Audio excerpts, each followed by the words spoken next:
अस्सलामुअलैकुम वरहमतुल्लाहि वबरकातुहू। अल हिकमा digital world में आपका खैर मकदम है। अगर आपने अभी तक हमारे चैनल को सब्सक्राइब नहीं किया तो काइंडली इसे सब्सक्राइब करें और बेल आइकन को प्रेस करें ताकि आने वाली लेटेस्ट वीडियो सबसे पहले आप तक पहुँचे। हमारी आज की वीडियो का टॉपिक है नज़र बद का फ़ौरी तदारक तिब्ब नबवी की रोशनी में। हस्बे वादा मैंने ये वीडियो बनाई है क्योंकि मैंने एक साल पहले वादा किया था कि इंशाल्लाह रुक़या शरैया के ऊपर भी वीडियो बनाई जाएगी, क्योंकि रुक़या शरैया ही पहला तिब्बी इल्म है जो मैंने हासिल किया। इसके बाद तिब्ब नबवी और तिब्ब नबवी से तिब्ब यूनानी। अल्हम्दुलिल्लाह तिब्ब यूनानी में मैं माहिर हूँ, लेकिन इसके बावजूद तिब्ब नबवी से ख़ुसूसी लगाव और मोहब्बत है, क्योंकि ये मेरा मज़हबी विरसा है जो नबी करीम सल्लल्लाहु अलैहि वसल्लम के ज़रिए से उम्मत मुसलमान को पहुँचा है। तो इसके ऊपर काम करने की ज़रूरत है। तिब्ब नबवी की आवाज़ को, तिब्ब नबवी के जो इलाज मुआलजा है और इसकी जो रूह है, इसको आगे पहुँचाने की ज़रूरत है। जब आप अपना इलाज करना चाहते हैं रुक़या शरैया के ज़रिए से, तो आप एक राकी हैं। चाहे आप अपना ख़ुद इलाज करें, मैं ख़ुद इलाज करूं अपना, या आप किसी दूसरे इंसान का इलाज करते हैं, तो आप एक राकी हैं।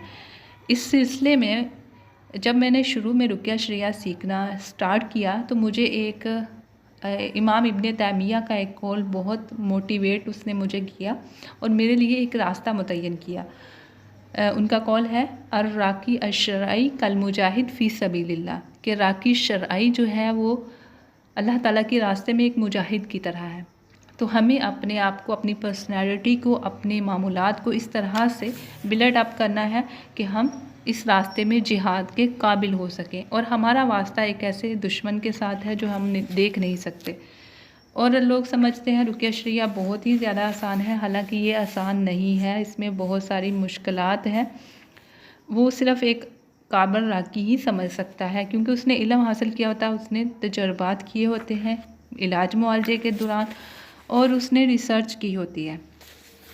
जिस तरह हर बंदा दो नुस्खे पढ़ के हकीम नहीं बन जाता, ऐसे ही चंद आयात का दम करके कोई भी इंसान राकी नहीं बन सकता। राकी का दर्जा बहुत बुलंद है, लेकिन वो तभी हासिल होता है जब मेहनत की जाए। मेरे से बहुत से स्टूडेंट रब्ता करते हैं, जैसे तिब्ब यूनानी का पढ़ रहे हैं, तो ऐसे ही रुक़या शरैया में भी इलाज मुआलजे के लिए कि हम सीखना चाहते हैं या कुछ कर रहे हैं, तो वो कहते हैं जी हमें ये मुश्किलात आ रही हैं, तो ये क्यों आ रही है। हालाँकि उनको ख़ुद पता होना चाहिए, लेकिन मैं बता देती हूँ। तो मुझे हैरत होती है कि सिर्फ़ चंद आयात लेके वो दम कर रहे हैं, इससे हम किसी को फ़ायदा नहीं पहुंचाते। अलबत्ता हम कुरान से लोगों को मुतनफ़्फ़र कर रहे हैं, ऐसा नहीं होना चाहिए। हमेशा मैं यही कहती हूँ, चाहे वो तिब्ब है, तिब्ब यूनानी है, तिब्ब नबवी है, रुक़या शरैया है, या कोई भी तिब्ब है, इसको पहले मुकम्मल सीखें, पढ़ें और इसके किसी भी चीज़ के फ़ायदे और नुकसान जानकर उसके अंदर कदम रखें। तो इंशाल्लाह मैं एक राकी के जो औसाफ़ हैं वो भी किसी वीडियो में बताऊंगी। अगर आप लोगों को जानना चाहते हैं तो इसके वीडियो के लिए जो कमेंट बॉक्स है इसमें कमेंट ज़रूर करें। नज़र बद का फ़ौरी तदारुक। अगर किसी नज़र बद लगाने वाले शख्स को ख़ुद अपनी नज़र लगने का ख़दशा हो तो इसे फ़ौरन ये दुआ पढ़कर इसका शर दफ़ा करना चाहिए। अल्लाहुम्मा बारिक अलैह, ए अल्लाह तो इसमें बरकत फ़रमा। मोता इमाम मालिक की ये हदीस है। जैसा कि नबी करीम सल्लल्लाहु अलैहि वसल्लम ने आमर बिन रबिया से फ़रमाया, जिनकी नज़र बद का शिकार सहल बिन हनीफ़ हो गए थे, कि क्यों ना तुमने देखकर बरकत की दुआ की और अल्लाहुम्मा बारिक अलैह कहा।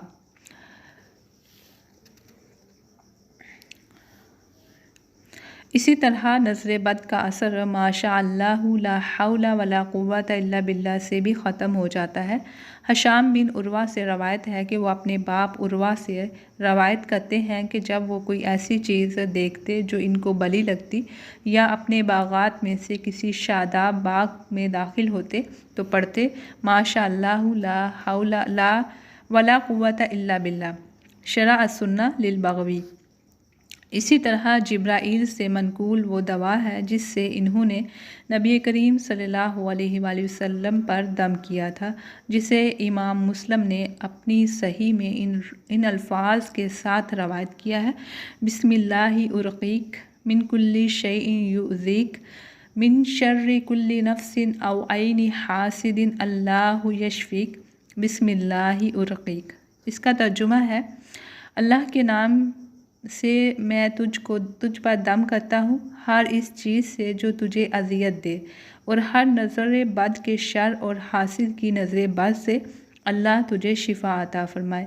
मैं अल्लाह के नाम से तुझ पर दम करता हूँ। ये मैंने जो दुआ है ये मैंने वीडियो के अंदर भी इसका इमेज लगाया है, तो आप वहाँ से याद कर सकते हैं। सलफ़ की एक जमात ने आयात कुरानी को लिख कर इसको पानी में घोलकर मरीज़ को पिलाने की इजाज़त दी है। मुजाहिद का कहना है कि कुरान को लिख कर पानी से धोने के बाद इसका पानी पिलाना काबिल एतराज़ नहीं है। इसी जैसी बात सैयदना अबू कलाबा से भी मनकूल है और सैयदना इब्ने अब्बास रज़ी अल्लाह ताला अन्हो से मरवी है कि आपने एक औरत को जिसको ज़चगी की तकलीफ़ थी, कुरान की आयत लिख कर इसे धोकर पिलाने का हुक्म दिया। अबू अयूब ने बयान किया कि मैंने अबू कलाबा को देखा कि इन्होंने कुरान का कुछ हिस्सा लिखा, फिर पानी से धोकर इसका पानी ऐसे शख्स को पिलाया जो दर्द से बेकरार था। तो ये कुछ दुआएं हैं जो नज़र बद को दूर करने के लिए हैं। यहाँ पे कुछ हिकमतें हैं जो इलाज मुआलजे में फ़ायदा मंद होती हैं।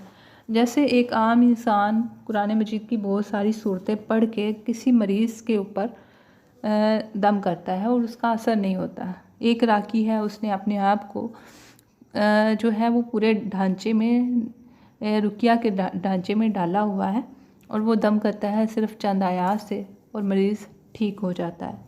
तो उसमें एक तो इल्म ज़रूरी है, क्योंकि अल्लाह ताला फरमाता है कि जानने वाले और ना जानने वाले बराबर नहीं हो सकते।